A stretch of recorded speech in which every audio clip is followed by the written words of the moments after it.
Welcome back, ladies and gentlemen. Can you believe it? I'm shooting during the day. Now, the benefits are wide. The only drawback is the sun and the thermals create a little bit of wind. So I'll try to get some samples of wind, and then we'll pull it out of the final product. So today is going to be something called the Hall of Blame. For you super OG listeners, this will be familiar.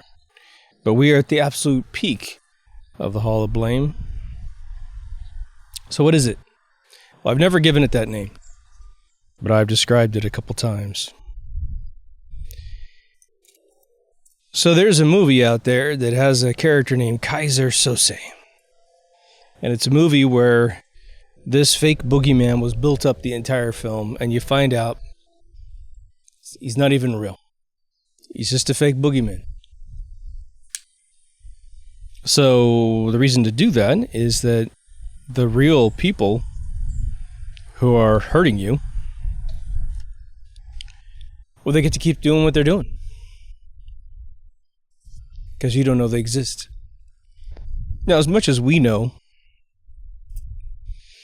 probably some very accurate names of people, although you never know, man. What if the Rothschilds don't even exist? It's just a fake bunch of stuff since they own the books and they own the internet way before it was ever out there. They pre-planned the whole thing and create all these fake families, fake people. I mean, it's possible, right? But this analogy is very simple. The best way to describe this is sort of a hospital ward. And what it is, it's a long hallway. It could be as long as you need it to be. As you go down this hallway, there are 2 doors. And then, 10, 12 feet, another 2 doors, 10, 12 feet. So basically we have opposing rooms, down the hallway, almost like a school. And the reason why we're going to make this a hospital is because it has a lot of metaphor. But most important, at the very end of the hallway, they're the crash doors for the emergency room. This hallway already exists inside your mind. It exists in my mind. Now, whether or not you make it to the end is predetermined by how awake you are. Now, in the end, there's going to be a little bit of mystery. But overall, we're going to have the last room figured out. Primarily. But this room is designed specifically to make you stop walking down the Hall of Blame as quickly as possible. To sell you a paradigm against a paradigm. Now, I'm going to localize this to America because I don't know all the buzzwords for foreign countries. So you just liken this to your country. I think most people have to tolerate the United States as news. Understand we have 2 parties. We have the Republican Party, which is supposed to be conservative, and we have the Democratic Party, who's supposed to be more liberal. Currently in the 2021, the Democratic Party's gone completely fucking insane, and the Republican Party is pretty much turning what we call a rhino, which is a person that actually is a Democrat in sheep's clothing. All designed to take money for themselves and sell the country to other countries, that sort of thing. Both sides are bad, is what I'm trying to say. The only people that have it right are perhaps the citizens. So we're walking down this hallway, man. And the first 2 doors we come to are opposing in metaphor perfectly. Over there's the right. It's got the red symbolism on it. It's got a big elephant in there. Everyone you've ever seen from George Bush Sr., Jr., everybody's in there. Over on the left, you got your Barack Obamas, your Bill Clintons, plus all the senators and congressmen. They're also icons in those parties. Whether they be good people or bad people, don't know. So they want you to stop. They want you to immediately align so hardcore with left-right party paradigm that you're like, it's those people right there. They're the reason why everything sucks in the world. All right. Consequently, they may want you to side with the other side that you don't accuse. But as long as you stop walking down this hallway, you could be a person saying it's both sides of the camp. They're in the same group together. Fucking idiot. They could be in the same group together. They don't care as long as you stop walking. Stop searching for who is responsible for your problems in life, or everyone's problems in life, right? So let's keep walking, because there's a few of these doorways, aren't there? Now, from this point forward, for Americans, everything I'm about to tell you is still bucketed in those first two doors. A right-wing thing or a left-wing thing. But they have names after that point. It's left-wing military, right-wing military, left-wing religion, right-wing religion, left-wing race tolerance in their perspective, right-wing race intolerance. Another big famous one moving forward is religion. Right? Religion takes a little bit of effort to learn anything about it. It takes enlightenment to apply it to yourself in any way, shape, or form, right? Again, if someone is telling you the truth in metaphor, they may think that the three little pigs existed and that Goldilocks existed. So the idea is that if you can learn something about a Grimm brother tale about don't wander into the forest, because bad things can happen to you. Build your house out of bricks, You're still getting the information that you need to live a better life. Whether you think it's real or not, whatever. I don't think it's real, but I still learned a lesson from it. The boy you call wolf. I'm sure that story actually happens. I know it's happened in my life several times. People keep sending out false flares, and then they want you to take the real one serious, right? So in religion, typically in America, we have a fairly clean break for Christianity, but you have within that break, which is the right side, all the different versions of Christianity. We have churches that don't dance. We have churches that do dance. We have churches that have snakes as part of their ritual. On the left, you have usually an atheist. Someone who actively does not believe that God exists and will lament and wax poetic for years about how much God doesn't exist. When if God doesn't exist, then sort of just move on with your life, right? But the other super extremist on that side, to counterbalance perhaps some Topeka, Kansas, crazy nutbag Christian inbred family, which does exist there, or at least did, is your Satanists. And so what is that? Well, it's a group of people that do not believe in Satan, necessarily. They do not believe in Jesus Christ. They just believe, get what's yours, and move on. Don't worry about anybody else. Just get what's yours. Well, that means anything goes. They want to have sex with your kids, they can. They want to just kill you, they can. If they can think up a fun little ritual, they'll do it. A little Maria Abramovich soiree, right? What you're going to find is that there's a thread going through all of these rooms in the end. But we're not there yet. So you'll find people that actually believe that churches of Satan should be installed in every major city, which then immediately yields missing children and missing women typically. Children of both sexes, women because men are harder to kidnap. Okay. Just, you can point either way. You probably should point both ways, but ignore it because you're not getting to the systemic cause of this all, in my opinion. Well, let's move up. Next pair of doors. Let's go for corporations and capitalism, right? So on one side, you got like the right-wing side, which is just capitalism, which kids don't understand what capitalism is. They have no clue. I've said it several times on the show. What is capitalism? Well, you got an idea. And it's going to take a lot of money to create your idea or to test your idea to see if it's even worthy of moving into production. You don't have that money. And before you think this is still a scam, All right, when you were 10 years old, didn't you want to do something that would have cost $100 million? You know, I want to make an amusement park. It's going to be huge. I want a video game that lasts 90 years, you know. Even the smallest little brain can spend millions and millions of dollars in 2 seconds. The art of becoming successful is to create something that is feasible, that you can get people to give you money for. Then you need to realize you didn't have the money to realize your idea. So this notion that you own your company 100% when you didn't have the money to pay for it is sort of cognitive dissonance within a financial environment. But that's all capitalism is. You can't pay for the big idea you have. Now, if you do what Ross Perot does, or did, you save up. You save up, and keep your mouth shut. Keep innovating. Beg, borrow, steal like Walt Disney did. What's on the other side? Oh, you got foundations. Foundations. Nonprofits. They're all angelical, right?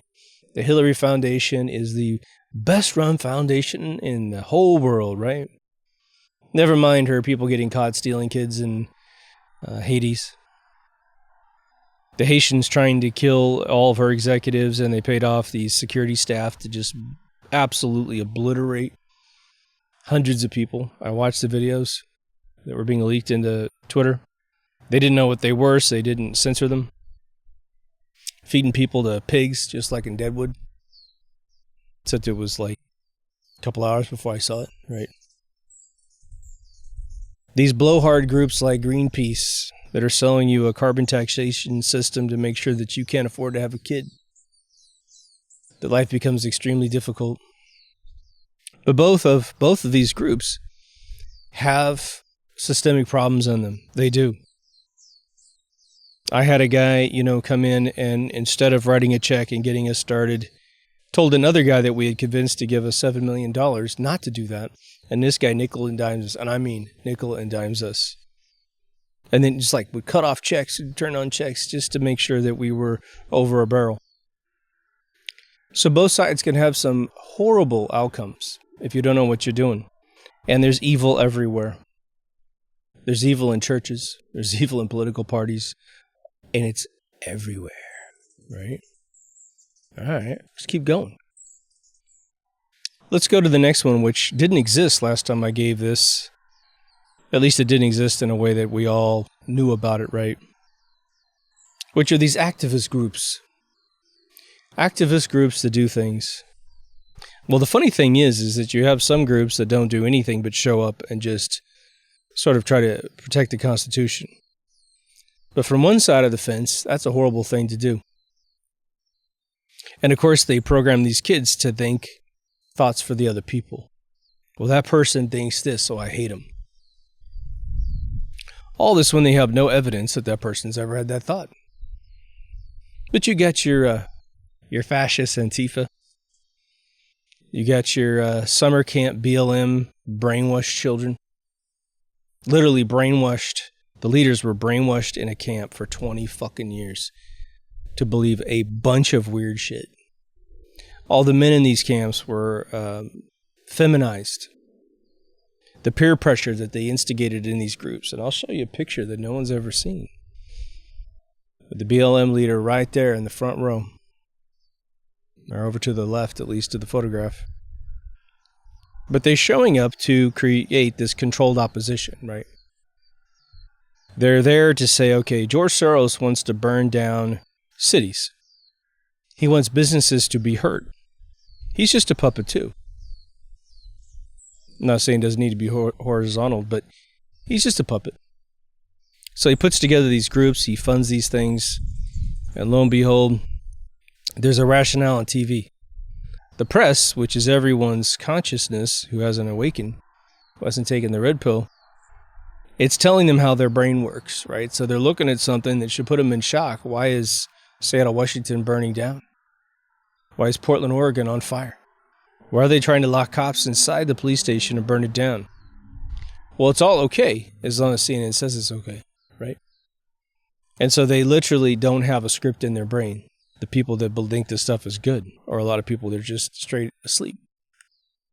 They don't have anything. And so they watch TV and it tells them the words that are inside their head. On the right, we have groups that I don't know if they are truly right or not, but there's disinfo groups. There are opportunists making websites with a bunch of fake news on them. Truly fake, crazy news. And they're milking people with certain alignments in the world. And so they will get you to say something you shouldn't probably be saying. Because it's not true. It'll make you look stupid. And I will say, there are movements out there on the internet that have really helped me understand the gullibility of friends of mine. And so I can say, okay, I can take certain information from these folks, most generally their opinion about how they want the world to be. But in terms of them giving me a fact, because they believe this other stuff that I think is completely crazy, I'm just going to prorate that information to say, okay, maybe this is true. Maybe they got some good information from somebody, but I need to double, triple, quadruple check it because they also believe everything that they're told, as long as someone says, I'm aligned with you. Now, one of the classic ones I used to mention was the military-industrial complex, which may not have a left-right door. There's definitely some left-right people in these things. It doesn't really matter, does it? Now, supposedly in 2021, it matters. Supposedly, again, there's like 3/4 of it. Those folks are all at the command structure, not your friends and family who are in service. They're good people just trying to do the right thing, you know. But the command structure seems to have bowed down, although, again, there's individuals like 107 who say it's not happened. That they're just waiting for something. And then a bunch of stuff's going to take place. But before any of this recent 3.5-year movement came around, well, they got us into wars, didn't they? We now know, above board, that Pearl Harbor was orchestrated. That the two Navy admirals that got their fleets out of the way so that Honolulu could be bombed by the Japanese both received the naval equivalent of the Congressional Medal of Honor from the President Roosevelt within 45 days of moving their fleets out of the way to let Japan come down. To create a pretext for the American people to say, we got to get those Japs, right? We embargoed the Japanese oil supplies and a bunch of other things, forcing them to come down and do what they did. And you mean to tell me they traveled from Japan to Honolulu in secret? I mean, I know that 1941 technology wasn't like satellite technology and stuff, but give me a break. We would know. We had fleets out there. We knew exactly where they were. And even a family friend of mine came to me later and goes, yeah, I totally dug that up. And totally not a conspiracy theorist whatsoever. Or at least he doesn't believe any that we believe.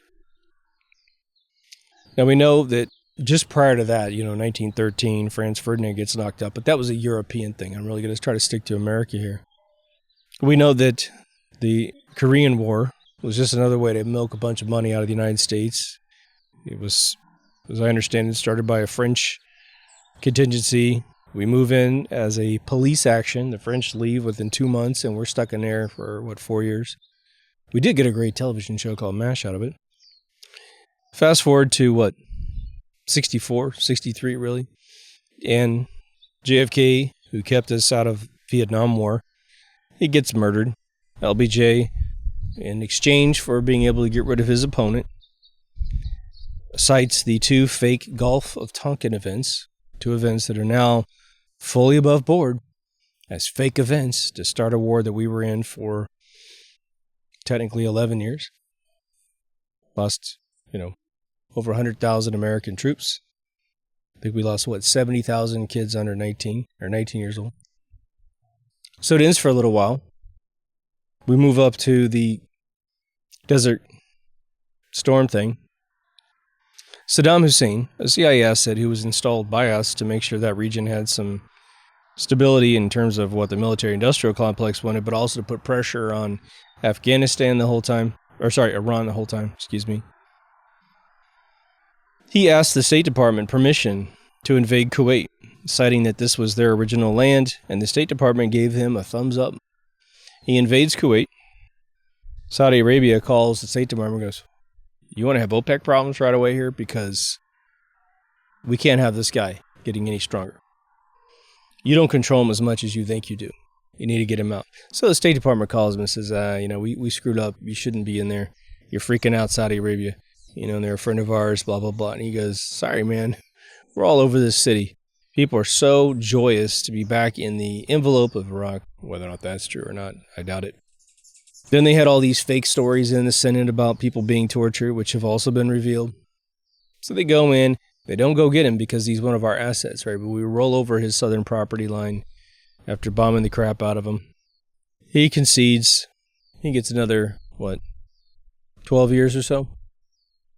But then there was that other event in Oklahoma City. We know that stinks to high heaven. There's the other event in New York City, both in 93 and 2001. Totally orchestrated. 93 admitted that the device was built by the FBI. Who accidentally, this is New York Times, accidentally put real explosives in it. Any person with an IQ knows the events of 2001 were not the official story. Amen. Who was all involved? Who did what when? We got some names. It seemed like we have some logical connections there. We don't know. But we know what it was for. Zygmunt Brzezinski laid it out in his book, The Grand Chess Game. 1997, he writes a book saying we have to invade the Middle East and get control of all that oil because all of our dollars are based on the sale of a barrel of oil. OPEC breaks the US dollar exclusivity in 2000.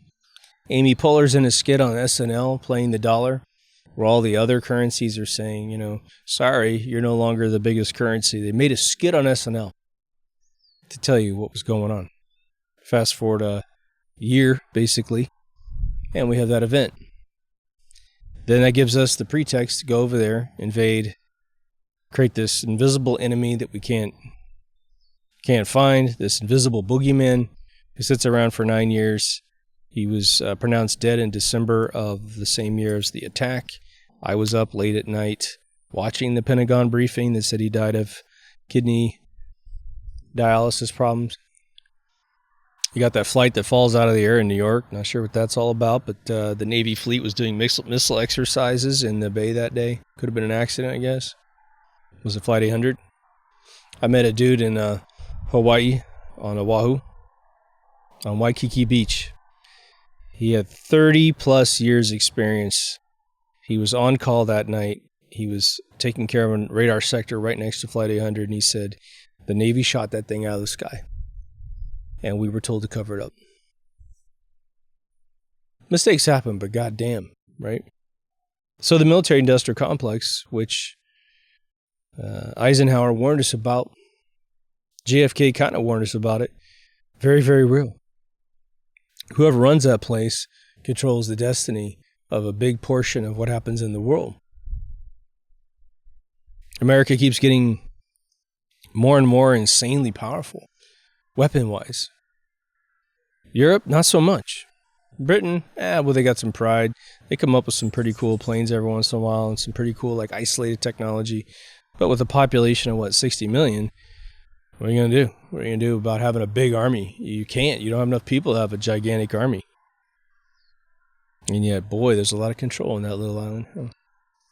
So that one is sort of a bipartisan doorway that is designed to stop you. Almost as if you get through all the other doors, you go walk past them and you don't stop. It's like they send the rep out to talk to you in the hallway to stop you before you get through those crashing doors. Can I help you? Have you seen the military-industrial complex? So what happens when you go through the doors? Who's on the other side of those doors? Well, real simple. The bankers. The bankers are on the other side of that door. And not in just some, we hate people that have money and so we're jealous of them, blah, blah, blah. Not even close, man. Not even close. You've known rich people your whole life and you haven't hated them. They're called celebrities. Sure, you're envious and all that stuff, but you know how it works, man. I think what happens, just as a slight digression, is that there'll be a person who is not as attractive as a supermodel, and for whatever reason, the way that they want to be popular, the way that they want to make their money is 100% in the modeling industry. Perhaps they're 100 pounds overweight. It's all bad choices on their part. Perhaps the family line for this particular era in history isn't considered to be pretty by society. Just give it some time. Your face will rotate through, and you'll be the most beautiful person, the most handsome person. It happens. So those people can get into hatred in that level, which is like, well, why don't you go off and be rich in some other method? Because, just give you a silly example. If you want to make the same amount of money as a supermodel, other than certain, like Heidi Klum and very, Tyra Banks and those kind of people that might become billionaires, very rare. Martha Stewart was a model. So yeah, there's certain things, but these people use other means to get totally, totally rich. Television shows, really, it's where it's at, right? So we're not talking about those kind of bankers or those kind of envious algorithms of human condition. We're talking about people that you may not even know their names. 80% of the Federal Reserve, which is a private for-profit bank, although under Trump they changed it to .gov, which looks like some shit's happening, man. But prior to that, they're private for profit. 80% of the members are hidden. My mother worked for them for 20 plus years. Couldn't possibly see anything evil with the organization. My mother, who's got a master's in business administration and teaches economics in college, told me to my face that fractional reserve banking is not even a term that they use in economic conversations, that it doesn't even exist. Isn't that interesting? Isn't that interesting how someone can be so duped? I mean, you just watch videos with the most brilliant lecturers in the economy. That's what they call it. They explain how it works. If people were completely wrong, like the Zeitgeist dude, chapter 1 of Zeitgeist talks all about it, don't you think there'd be a billion economists to come in and go, you are such a liar, this doesn't exist, da da da da da. Oh, it exists. So you have 2 tiers of banking. You have, and we're not even talking about the tellers and the presidents of these banks. Not even close. Not even close.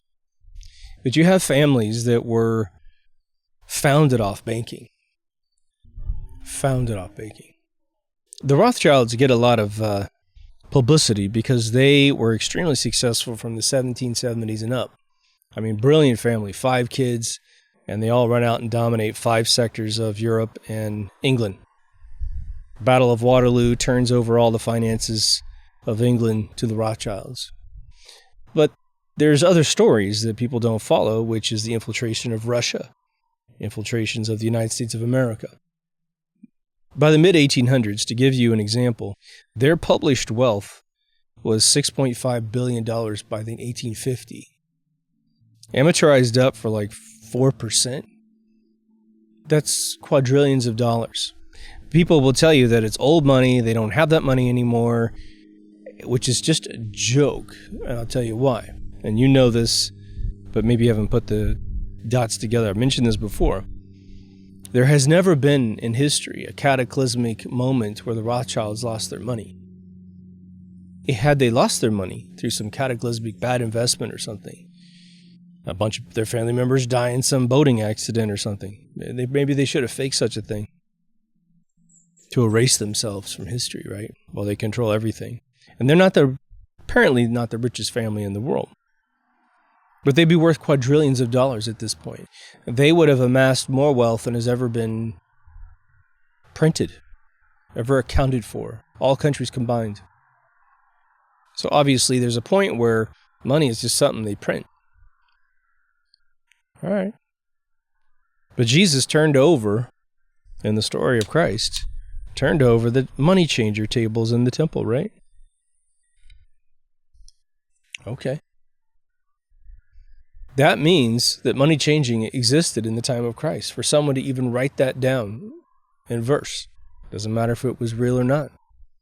It shows you how far back the exchange of paper for gold bars goes. It goes back a long way.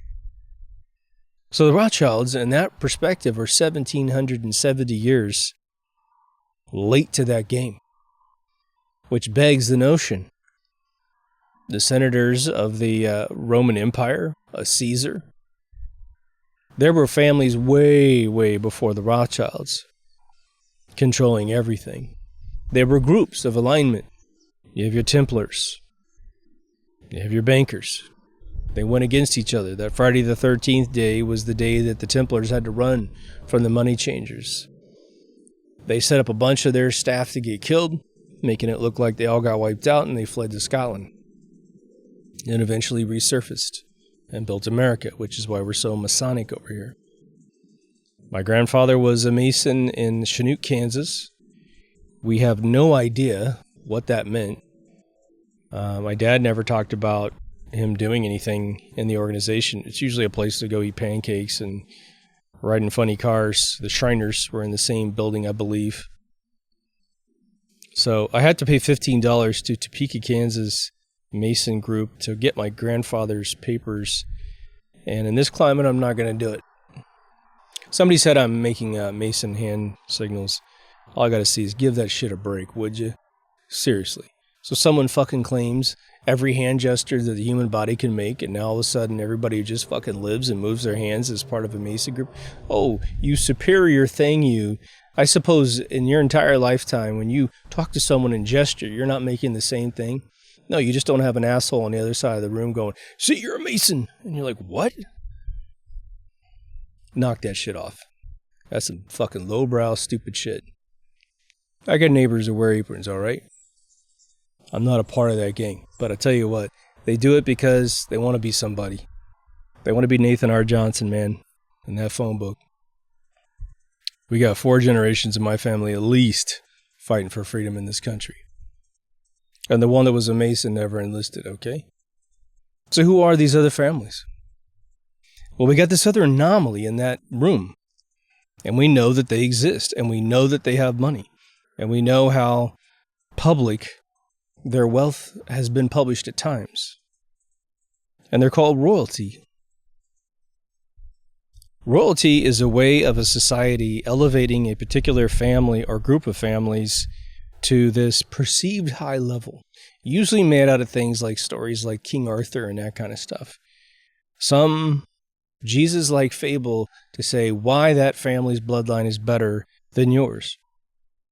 I'll tell you what it is in both categories. It's what I call those who got there first. Those who got there first get the spoils, man. Again, I'm from Kansas. Well, Kansas was a state before Oklahoma. When Oklahoma was going to get zoned for a state, there's something called the Sooners happen. The next day of this particular day, you were allowed to cross the border south in the designated zone of Oklahoma, the Panhandle. It's one that looks like a frying pan for those of you in Europe. And you could just stake off land. As long as you could stake it off and protect it with your horses, that land was just instantaneously yours, free of charge, man. So what happens? The Sooners are the people that went over before they shot the, gun to say start. And they'd already marked off a bunch of land. Cheaters. Scumbag cheaters. All right. Well, a few generations passed and nobody even remembers who was a Sooner and who wasn't. But you have a family line of cheaters. Enjoy that blood. So, money changing in itself is not a crime. Just like capitalism isn't a crime. But compound interest, aka usury, is the crime. I loan you money, and the juice starts flowing, right? You owe me the money back, plus interest. Every day that you can't pay me, you get an interest. Ding. It was considered more blasphemous than blasphemy, which was denying the existence of God in Jesus' time. That's why he turned over the tables of the money changers. And that's why when written into the Bible, even if it's more story than reality, if it is, people still believed it because it's true. But royalty, oh, that's a whole different game. Royalty is sitting exposed to the people. Bankers can hide. Bankers are the smart ones. They hide in the woodwork. If you've ever watched Boardwalk Empire on HBO with Steve Buscemi, there's a very, very profound scene where he goes to this local millionaire's house. I won't ruin anything for you, but he's got all these bankers in that room. And he's like, this is where I get my money. So if you want any benefits from me, Steve Buscemi, I got to get it from them. So this whole thing has to be, there's a plan going on that you're unaware of, basically, right? So what you will find is the narcissist becomes royalty. The smart person becomes a banker. Because the narcissist needs to be told, just like a little princess, that they're special. There is a reason why we use a royal word to describe a particular type of person in this world who needs all this attention for who they've become in life, right? Now, having had, I guess I still have, a friend of mine who's upper class. I met his father. His mother had passed by the time I met his father. His father's gone now, of course. He's not well right now, my friend. He's hanging in there. But his family is of this ilk. Not royalty necessarily. I'm willing to bet they were on the banker's side. His mother's family financed the World Trade Centers. Okay? Met these people when I was in 1989, man. They actually hired me to do the family crest over again, a ring. And so I started getting the data on the family, and it went back to 1525 fairly accurately. It was daunting. It was so much information. But the battles that this dude's uncles and great uncles and grandfathers and stuff had to endure was intense. And why was that? Because they were exposed. They were the families organizing the fighting, financed by the bankers. Now, there's a line out of Princess Bride I want to remind you of. But the real name for it is right in front of your face. At the very beginning of Princess Bride, they kidnapped the princess in the forest. And they're not going to hurt her, but they're going to ransom her back to her father. And she's sitting on a horse, tied up. And the little inconceivable dude is tying a little piece of a flag to her saddle, which is the enemy. The enemy has no idea that this is occurring. So the two kingdoms that hate each other are going to be duped by a false flag moment. And he's putting that on her horse. And when asked about what he's doing, he says, this is a long and prestigious career. Creating these false flag events such that when she gets returned, the king gets pissed off and goes and attacks this other dude. They get ransom money in between. Right in front of your face. Brilliant. Beautiful. So you know what's going on. Erase that. Now, have you ever heard the phrase that the people who finance wars support both sides of the battle? They want to make money from both sides. Take Abraham Lincoln, but this has happened forever. Abraham Lincoln gets murdered for really one reason. I mean, you could imagine a few different reasons, but the big one is he pissed off the bankers. The South, the Democratic South, was actually Europe. Europe was infiltrating America from the bottom with all their slaves, and they were trying to take the North out, which is where our founding fathers lived, and it's the Republic. Well, wars cost a lot of money. So Lincoln needs money. As I read it in a book that I have, he tried to borrow money from the Rothschilds to finance the war. Now, it could have been through a proxy, but the book I said just mentioned him outright. And they said that they would loan him money, but they would loan it at 3,600% interest. Talk about usury. So he said, screw that. I'm just going to print money based on the gold reserves that we have in this country, and it's called the greenback. When he did that, the book that I have actually has newspaper clippings from newspapers written in, or at least letters written between economists, that basically says, if Europe finds out what he just did, we're done. Because he won't need our money-changing money.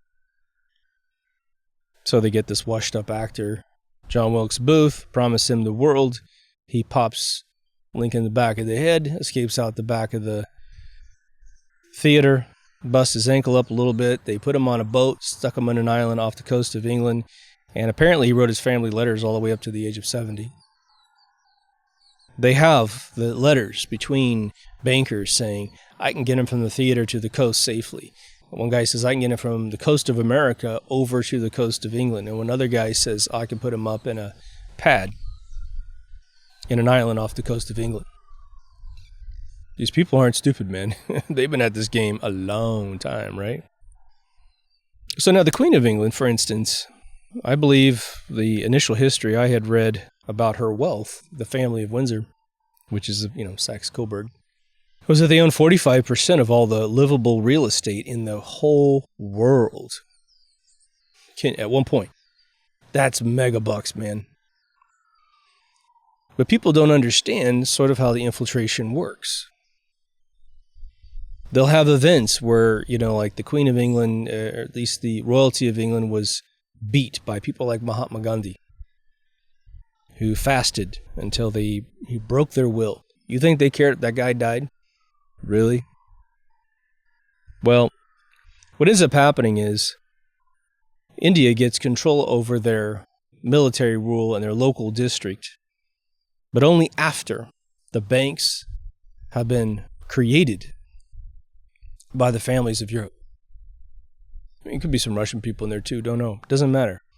First world gets into your country, establishes banks, lets you put your local names on the banks so you feel like they're not European, right?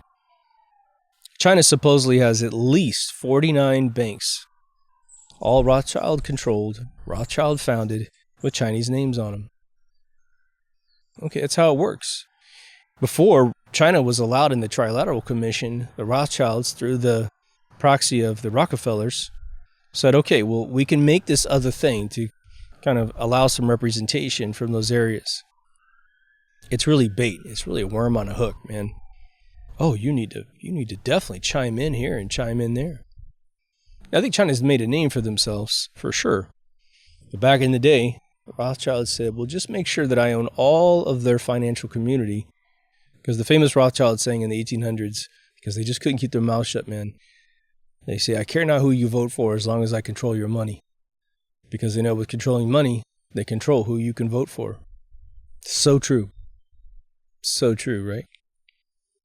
Now, during the last 3.5 years, actually in October, it'll be 4 years, there was a document referenced, which is very interesting. And it was referenced at the Clown website. Most of you know what that means. And it was in my computer, it was about 400 and something, 98 pages or something. It was about the Pessoa family. I don't know. I mean, it came from this source, but it's related to this Nasara Jasara theory, which who knows if that'll ever happen, which I'll also explain. And the specificity of Nasara Jasara is fundamentally easy to understand, but then implementing it seems almost infinitely complex, so it's outside my pay grade, I'll tell you that much. But the Pessoa family apparently is the descendants of the French Revolution monarchy, meaning the ones that got their heads cut off after the French Revolution, right? It was Cloris Leachman, right? But apparently when the French monarchy realized they were going to be in some trouble, the story goes that they sent a small child, a descendant of the family, direct descendant of the family, like a prince, to America. I think the story is he was about 7 years old when he got here, and by the age of 9, they inaugurated him a bit like King Tut, a young prince. But when they sent the money over, it was so much money in the late 1700s that this kid was able to, with his entourage of adults, pretty much buy up every corporation as it was founded in the United States. So anything that was lucrative, they just bought it and kept it and kept it. And according to this document, which has a huge chart of, connected Polaroids of who owns what, they own massive corporations like GE and that kind of stuff. Now, I don't know if this stuff is true. I do not have the time, nor I don't even know if I have the methodology to figure out who actually owns a corporation. Like, where do I ask? I mean, if you're a shareholder, you're supposed to know, but you have to keep going to these shell companies above and above and above. And I used to have this saying when people said, well, who runs a world? And I would say, well, go to a bank, a major bank, and ask who owns that bank. And then ask who owns that bank. And then who owns that bank, until you get to the top of the pyramid and you'll understand who owns everything, because it starts condensing down to fewer and fewer companies. Now, media could have been a doorway on your journey to the indoors, but it's really still a left-right argument, which is why I kind of lump it in there. So Nasara Jasara is all about the military.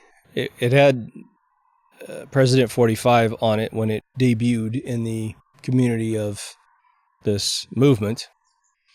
It was all about seizing the wealth of the Pessoa family and then using that wealth to pay down all of the national debt, to pay off all of our student loans, home loans, car loans, everything, and rethrow the banking system with new currency such that perhaps you have a fee to borrow money, but you don't have a compound interest. That's a big change, right? That's a huge change.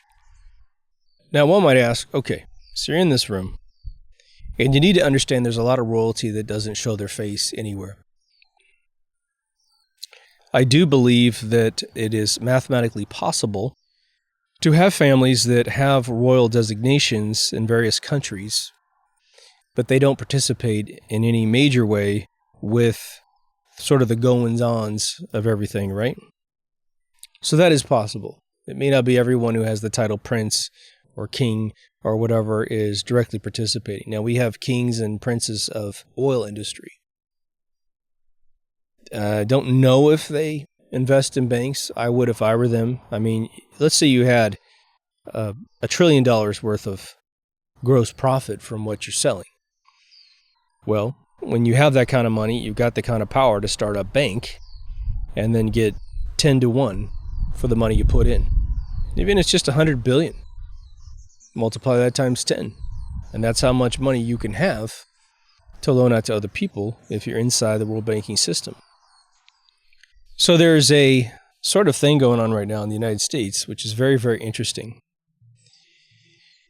One, I think, is probably fairly true and dead on, which is what I did an episode on called Royal Conditioning. The United States people are being inundated right now with the royal family of England, all their news, all their controversies, trying to get us to care. Sort of like an Apollo 13 script. Well, you didn't care about the moon missions? Well, now these guys might die. Oh my God, I got to pay attention now. Well, you don't care about the royal family? Oh, well, did you know that the youngest son married a black girl from America, and now they're getting ostracized, and he's angry with his brother, and the queen's upset with him, and, just drama for your mama. What that gets you to do is subscribe to the paradigm that you're down here and they're up there. Well, what happened to England? In the modern age, even in the freedom age, right? Because until America had freedom, Europe did not have any freedom. When they saw the experiment, they wanted a slice of it. But of course, the royalty of the world and the bankers of the world, they play the long game. They plan ahead hundreds of years. They strategize about how to turn everything around, and they're getting their way right now. Maybe they continue to get their way. Maybe they get spanked. Maybe a couple buildings in Gitmo get full. I don't know. We'll see. I'm breathing deeply in the meantime. But we're having these events. Barack Obama just had a party that seemed like he invited everyone that he intended to invite, which is about 600 people. Seems like the same number of people showed up. Nobody wore masks. Everybody's together. Everyone's hugging, drinking. A bunch of people were there who we know for a fact have claimed that they are not vaccinated. Okay, all right. Seems like it cured itself. But people are missing the larger turn here. Because during this whole lockdown thing, the governor from Michigan, her husband went off on a boating trip. Gavin Newsom's run his winery and done a few other things, gone to dinner, photographed. Fauci went to a baseball game, especially after writing all those emails, but certain things don't work. And now you should take HCQ to cure yourself. Those are his emails, not mine. I've read them. I know that's exactly what they say. All right.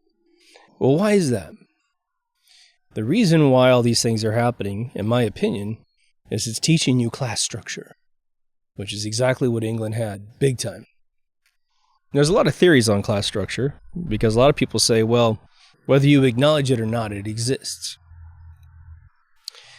I think they get things confused.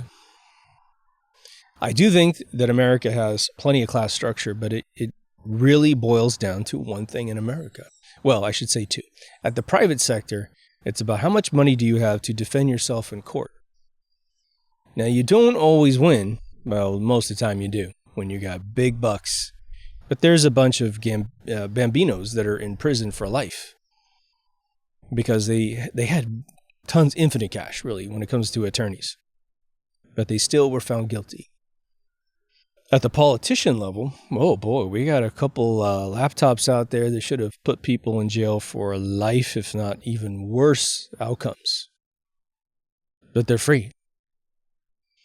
So what the politicians are trying to show you is, I don't have to do this, but you do.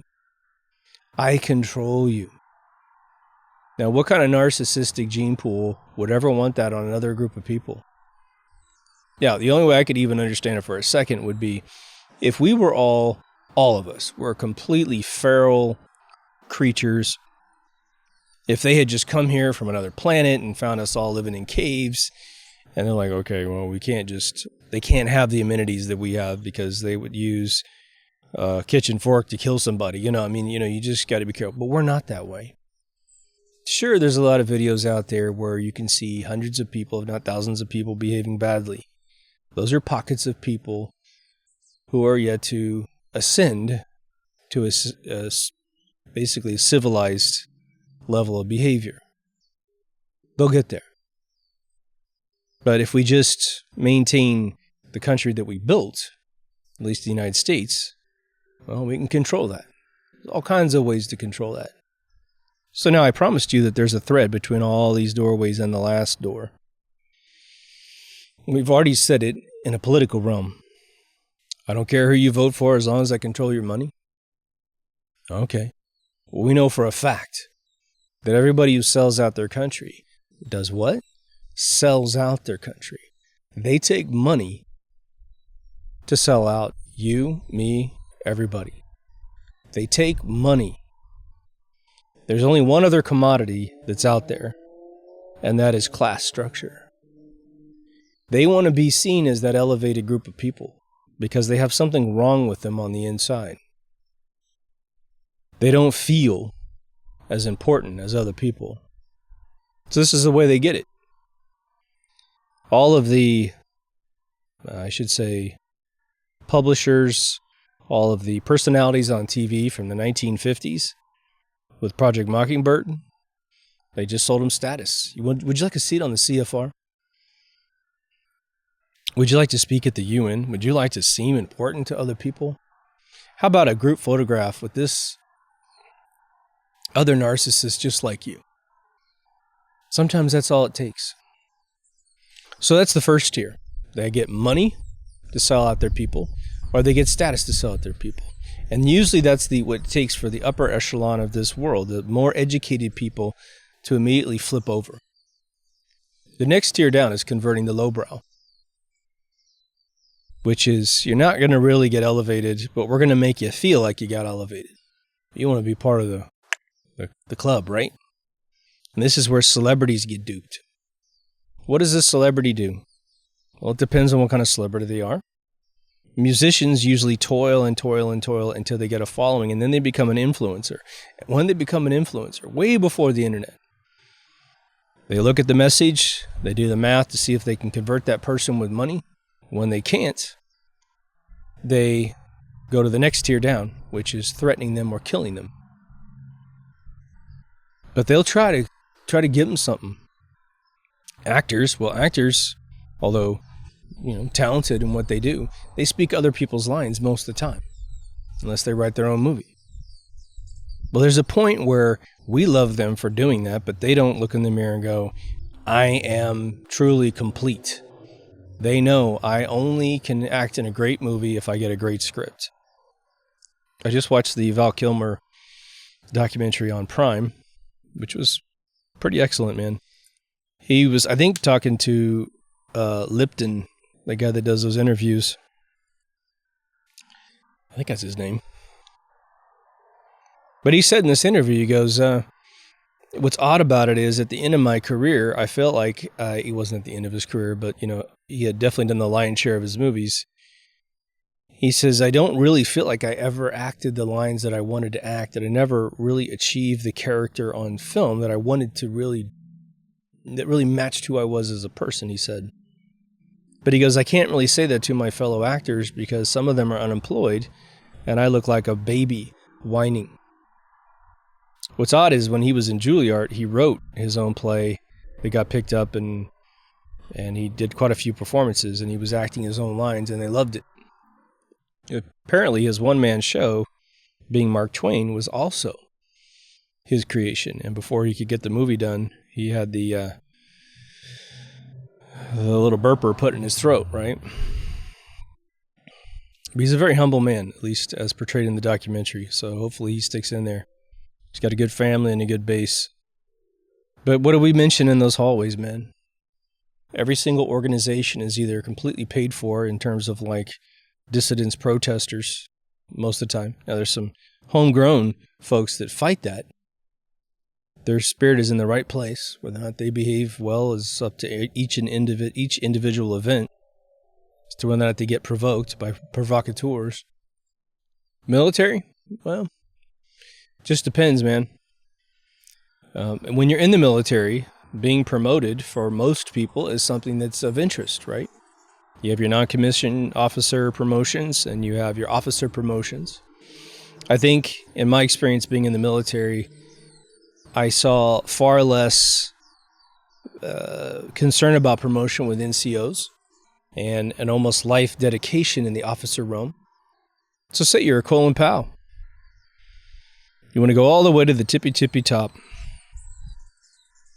Depending on his past, well, that would be, he could have come from a ghetto. Who knows, man? I mean, a lot of us did. A poor way of living. It's okay. I mean, you got what you need, but you want more and you want more. And now you're being celebrated by people who you never thought you would even meet. And he goes in with the head of the clown organization behind him, telling him to say to the public that weapons of mass destruction was 100% existed in Iraq, and that's why we have to invade again. Turned out to be a big, bold-faced lie. Let's put it that way. So this is what you do. You sell out your soul because you sell out humanity. You sell out God. Now, they know that the fear of God actually does help the good side. It does. So what have they done to religion lately? Well, for decades and decades and decades, it gets demonized. And I will say that the church communities have 100% helped them without even trying, without being paid. People walk around and tell you you're going to hell. People judging you constantly. You get divorced and you're kicked out of the church, right? I mean, they make it easy. Because at some point, the algorithms don't match any fundamental definition of God himself. You're like, what? Like, God would never care about that. Pay on to Caesar? You think God cared about that line in the Bible? You really do? So they want to demonize it as much as possible and launch a whole other church that is basically the opposition. 100%. Oh, care about people? No, this other church says don't care about anybody but yourself. The temporary flesh that you have control over is just a tiny, infinitely small blip in your life cycle as a being in the universe, right? In the last year and a half, who got the penalties right away for trying to go to church? In the midst of all this bad science, the churches. It got so insane that in southern Bible Belt communities, where churches have shortwave radios to broadcast to parking lots, these people who live with their family members all day long, they're locked in their homes, got in their cars in covered garages, opened the door with the remote, drove to the parking lot, didn't open the windows, turned the radio on to get the message, and cops wrote them tickets. As if they presented any threat to anybody. It happened on 45's watch, too. That should show you how they have also built a role called President of the United States and then cut that role's balls off a long time ago. Should be the President of the United States could stop such a thing, but he can't. Should be that he goes to the DOJ and says, investigate this man, and I'm making it public. I'm not going to do it behind anyone's back. And they should do it. That's not the way it works, right? Because there's all kinds of layers. Now, we do want checks and sums. We don't want a king. We don't want someone who's a dictator. But, keep it all public. Get public support. The public barely votes on anything, right? Because we send our representatives. Well, you know why you needed representatives back in the day? Because we don't have a blockchain voting system. Imagine that. You got to prove who you are, and you could vote on something.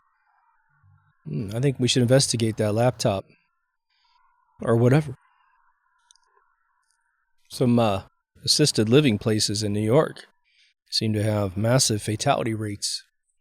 I think we should investigate that. I think foundations that are caught abducting children, I think those should be investigated. I think an island that's rumored to have a bunch of bad things going on should be descended on by the U.S. military, and we should investigate that. Hey, if we find nothing, we find nothing. And even if they blew the place up with demolition, doesn't matter. You still have the evidence of rooms, of people living there, doing stuff. I bet the forensics would be amazing if we just dig the place up. Don't know if those rumors are true or not. But wouldn't it be nice to just definitively know? So don't let the hall of blame stop you from finding out who's responsible for everything. It's all financial, man. It's all financial. They want you to get this drink. They want to force the drink on you. They want to force it on you so you can't go to any place you normally go without it, without proof that you got it. When all the clinical outcomes of getting it are just awful. So how are they going to do it? They're strong-arming you financially. And they're just getting started, man. This is sort of a big picture of the whole thing. So that you have the mechanism and the foundation to do your own research, figure things out. Go see my episode on the Titanic conspiracy so you understand a little murder that happened on that boat, which was actually the Olympic. Once you research it, it'll blow your mind, man. It'll blow your mind what really happened when that boat went down. There was 2 senators trying to come back to stop the 16th Amendment, and they were murdered. These people play for keeps, man. We owe it to ourselves to get educated as much as possible. And what's interesting is every single one of you knows someone, somehow, first degree, second degree, third degree, who have information on this. When I watched Michael Rupert's video he created about the event of September 2001, he told me a bunch of financial things through his presentation he did at the University of Oregon, which I believe was on like October, November, right after it happened. And so I went to my mom, who worked for the Federal Reserve, and because I was totally asleep, and I said, well, I didn't tell her where I got the information, but I asked question after question. Is this true? Is this true? Is this true? Got it all back. Yes, yes, yes, yes, yes. So when I was able to put the dots together, I was like, wow, the person who thinks they're working for a angelic organization just confirmed the demonic intent of the entire foundation of the United States of America as being a money laundering corporate system. I'll just share one piece of information that I still share with friends, and it blows their mind, because I thought this for sure wouldn't be the case. In the United States of America, if you deposit, say, $11,000 in cash, or whatever, $11,000 in checks, whatever, at one point, but especially cash at your local bank. They have an obligation to tell, I believe, the FBI and the SEC, Security and Exchange Commission, that you just did that, but especially the FBI. Because you could be a drug dealer. You could be laundering money somehow. Cash, cash, cash, right? Now, the stupid thing is, you put a couple fives in there, I think you're okay. But there's probably some algorithms in there to watch. And it's not necessarily a crazy idea. A buddy of mine in high school told me 20 years later that he had made like $80,000 in high school. And deposited it all in the bank. And they came and picked him up. And now he's a cop. Clockwork Orange, anybody? But let's say you and I create a corporation in America. And we get it public on the New York Stock Exchange. Apparently, we can drive up a semi with $1 billion in cash, move it straight into a large bank, and nobody has to report anything. Oh. Class system? Oh, yeah. It's built into some of our legal processes. So we need to be careful. What we think we know and what we don't know, right? So hopefully this was entertaining for you guys. This is a big one. This is a fundamental one for everyone to study. Try to add more doors. Try to add more paradigms. And then when people are in front of you, what's been great is, I just coined this phrase to a friend of mine, the Hall of Blame. Now I can say it. Now I can say, well, you're falling for the Hall of Blame. We all fall for that. And they go, what is that? And then you explain it to them. Boom, boom, boom. And then the people are at the end are the people that actually have control of everything. It goes down pretty good. I never had anybody go, oh, that's ridiculous. They all know. They all know. But you're connecting some dots for them. And it exposes the algorithm of manipulation. So on that note, if you haven't been to deepthoughtsradio.com, please go. I'm going to let you explore that. But it's got a nice search field. And again, if you think I haven't done an episode, just type in the one keyword from it and you'll be surprised. I did it 2 or 3 years ago. But in the comments, if you've got other ideas for episodes, please lay it on me. We're about to finish up season 6 here. We're going to go into bonus mode after that, so the episodes will continue coming out. I just want to say to all the PayPal and Patreon folks, thank you. You get in the credits, you get the episodes faster, and you get fireside chats that no one else gets. Take care of yourself and someone else, and I will see you in the next Deep Thoughts. Over and out.